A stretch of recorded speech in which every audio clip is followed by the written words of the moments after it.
নমস্কার। পরশুরামের আজকের পর্বের রিভিউ নিয়ে বাংলা সিরিয়াল সমাচার তোমাদের সামনে এসে গেছে। তো আজকের পর্বের রিভিউতে যেটা দেখা যাচ্ছে যে নন্দিনীকে বলছে শীতল যে বিজিত তো উড়ে যাবে। ওর ফ্লাইট আছে। আর এই শর্তে ও লাট্টুকেও ফিরিয়ে দেবে। তবে তারও একটা শর্ত আছে। তটিনীকে ও নেবে, তটিনীকে ও নিয়ে লাট্টুকে ছেড়ে দেবে। আর তটিনীকে ও নিজে হাতে মারবে, মেরে এই শহর থেকে চলে যাবে, দেশ ছেড়ে চলে যাবে। আর তটিনীকে বিজিতের কাছে কে পৌঁছে দেবে জানো? তোমাদের বাড়ির জামাই। এইসব কথা বলছে। নন্দিনী বলছে আমি তো কিচ্ছু বুঝতে পারছি না তোমার কথা। বলে হ্যাঁ, সব কিছু গোলক ধাঁধা, জিলিপির প্যাচ, তুমি বুঝতেও পারবে না। ওদিকে তটিনীকে গাড়িতে তুলে নিয়েছে আর গুন্ডাগুলো ফোন করে জানিয়ে দেয় তুলে নিয়েছি তটিনীকে, তোরা গাড়িটা নিয়ে আয়। এবার দেখা যাচ্ছে যে স্পেশাল ব্রাঞ্চ বিজিতকে নিয়ে আসছে। তখন স্পেশাল ব্রাঞ্চের গাড়ি থেকে বিজিতকে তুলে নিয়ে গুন্ডাগুলো নিজেদের গাড়িতে তটিনীর পাশে বসিয়ে নেয়, বসিয়ে নিয়ে চলে যায়। পরশুরাম আড়াল থেকে সবটা দেখে, দেখে বাইক নিয়ে তাদের পিছু নেয়।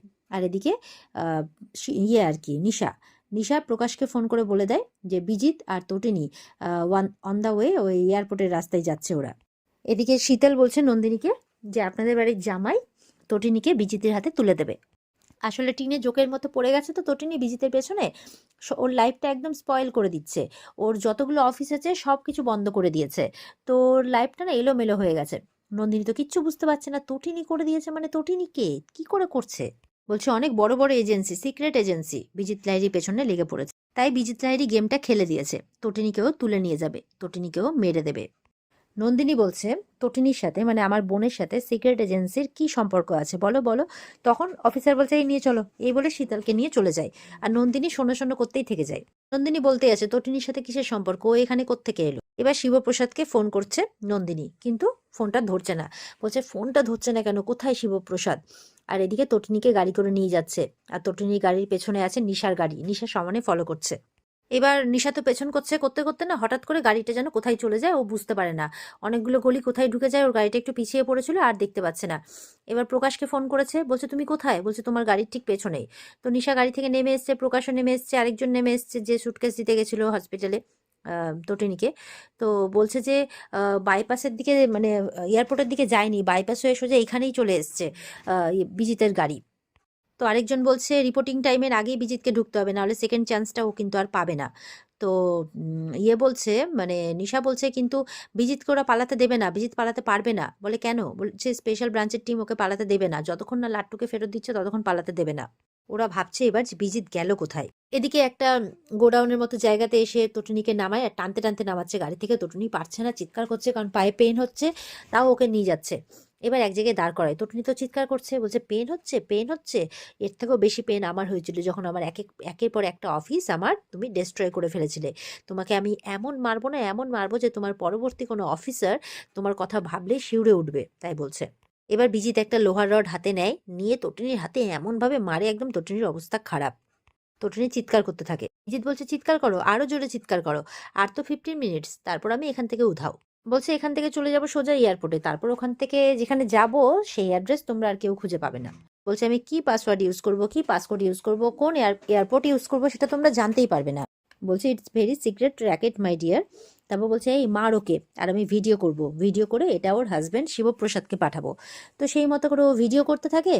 দেখা যাচ্ছে একজন গুন্ডা ওর মাথার মধ্যে এমন বাড়ি মারে একদম তটনি চিৎকার করে ওঠে আর একদম অজ্ঞান হয়ে পড়ে যায়। সেই ভিডিওটা করে পরশুরামকে সেন্ড করে দেয়। পরশুরাম তখন বাইক নিয়ে আসছে, আর সেই ভিডিওটা পেয়ে একদম প্রচণ্ড খারাপ লাগে পরশুরামের। তো ও বাইক নিয়ে কিন্তু আবার রওনা হয়ে চলে আসছে। এবার বিজিত বন্দুক তাক করেছে। তটনি তো পড়ে আছে, অজ্ঞান হয়ে গেছে, মাথায় রক্ত বেরিয়ে গেছে। এবার বন্দুক দিয়ে এবার ওকে মেরে দেবে, মেরে দিয়ে ওখান থেকে চলে যাবে। যেই শ্যুট করতে যাবে অমনি সেখানে বাইক নিয়ে এন্ট্রি হয়ে যায় একদম পরশুরামের। আর ওর হাত থেকে রিভলভারটা গুলি মেরে ফেলে দেয়। আর ওখানে উপস্থিত প্রত্যেকটা গুন্ডারই হাত থেকে রিভলভার ফেলে দেয় পরশুরাম। আর বলতে বলতে চলে আসছে। পরশুরামের হাতিয়ার ছিল কুঠার, মানে বিষ্ণুর ষষ্ঠ অবতার পরশুরামের হাতিয়ার ছিল কুঠার। আর এই কমন ম্যান পরশুরামের হাতিয়ার প্রহার আর চেম্বার। বিজিতের সামনে এসে পরশুরাম বলছে কথা ছিল তটিনীকে দেব, লাট্টুকে ফিরিয়ে দেবে, ফিরিয়ে তো দাওনি, লাট্টুকে দাও। এবার বিজিত গুন্ডাদের বলছে মার ওকে। তো সব মারার জন্য একদম তেড়ে আসে। পরশুরাম সব কটাকে একদম মেরে শুইয়ে দেয়, খুব স্বাভাবিক। এবার পরশুরাম বলছে বিজিতকে যে মাটিতে শুয়ে আছে সে আমার wife, my love, my love, my life. অনেক বছর সংসার করেছি তার সাথে, বলছে আর যাকে তোমরা লুকিয়ে রেখেছো খুঁজে পাচ্ছি না, সে আমার সন্তান। বলছে 9 মাস 15 দিন এই মানুষটা তাকে ক্যারি করেছে। এই মানুষটাকে আমি কোলে করে হসপিটালে নিয়ে গেছিলাম, যেখানে আমার ছেলে লাট্টুর ডেলিভারি হয়েছিল। বলছে খুব কষ্ট করে ও এসেছিল, খুব ক্রিটিক্যাল ছিল কন্ডিশন। ডাক্তার বলেছিল হয় মা বাঁচবে নাই বাচ্চা বাঁচবে। আর আজকেও ওই সিচুয়েশন, হয় মা বাঁচবে নাই বাচ্চা বাঁচবে। কিন্তু এই অবতার সেদিনও বলেছিল মাও বাঁচবে বাচ্চাও বাঁচবে, আজকেও বলছে মাও বাঁচবে বাচ্চাও বাঁচবে। এই বলে বিজিতকে খুব মারতে থাকে। ওর গুন্ডাগুলো আবার হামলা করে, তো গুন্ডাগুলোকে একদম বেধড়ক মারতে থাকে পরশুরাম। এবার বিজিতকে মারতে মারতে মাথায় বন্দুক ধরেছে, বল লাট্টু কোথায়, বল লাট্টু কোথায়। বলছে গুলি মারবে আমাকে, কোনো লাভ হবে না, একমাত্র আমিই জানি কিন্তু লাট্টু কোথায়, আমি জানি।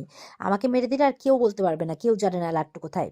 তাই আমার গা থেকে একটা রক্তবিন্দু ঝরলে কিন্তু লাট্টুর বডি প্লাস্টিকে ভরে গঙ্গায় ভাসিয়ে দেবে। এবার গানটা নামাও নামাও বলে চিৎকার করছে, আর গুন্ডাদেরকে বলছে গাড়ি স্টার্ট দিতে। আর ওর সামনে দিয়ে একদম গাড়িতে গিয়ে উঠে বসে বিজিত। পরশুরাম মতো ছেড়ে দেওয়ার পাত্র নয়। ও ভেবেছে একদম লাট্টুকেও দেবে না, তটিনীকেও মারবে। তো এদিকে বলছে, গাড়িতে উঠে গিয়ে বসছে আর বলছে যে তটিনী তো বেঁচে গেল, লাট্টুকে তো আর ফেরত পাবে না, যে কোনো একজনকে পেতে, মা হয় বাচ্চা, তো মা তো বেঁচে গেল, এবার বাচ্চা যাবে। এই বলে ও গাড়ি নিয়ে রওনা হচ্ছে, যেই পিছোচ্ছে গাড়ি অমনি পরশুরাম একদম এমন গুলি করেছে যে একদম গাড়ির টায়ারকে বসিয়ে দিয়েছে। যা, এবার কি করে যাবি। তো বিজিত নেমে এসছে, এবার বলছে 3টা টায়ারে তো আর গাড়ি চলবে না।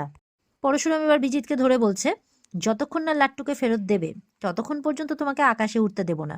এবার একদম পরশুরামকে মারতে গেলে পরশুরাম এমন মেরেছে, বিজিত একদম অজ্ঞান, শেষ, আর জ্ঞান নাই। আর তখন সঙ্গে সঙ্গে স্পেশাল ব্রাঞ্চের টিম ওখানে চলে আসে। মায়া বলছে বস তুমি ঠিক আছো তো।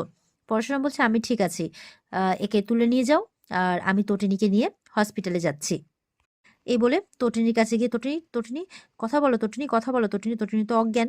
এবার তটিনীকে কোলে তুলেছে, কোলে তুলে তটিনীকে নিয়ে যাচ্ছে পরশুরাম, আর তটিনীর সাথে কাটানো সব মুহূর্তগুলোর কথা ভাবছে। তটিনী কিন্তু অজ্ঞান, তটিনীর জ্ঞান নেই, মাথায় রক্ত। তো পরশুরাম নিয়ে যাচ্ছে আর ওর সাথে কাটানো মুহূর্তগুলোর কথা সব ভাবছে। আর যেতে যেতেই আর ওদিকে তো ইয়েকে নিয়ে নেয় স্পেশাল ব্রাঞ্চের টিম, বিজিতকে। বিজিত তো একটা ঘা খেয়ে একদম শেষ হয়ে গেছে, এরকম ব্যাপার। আর এখানেই আজকের পর্ব শেষ হয়ে যায়।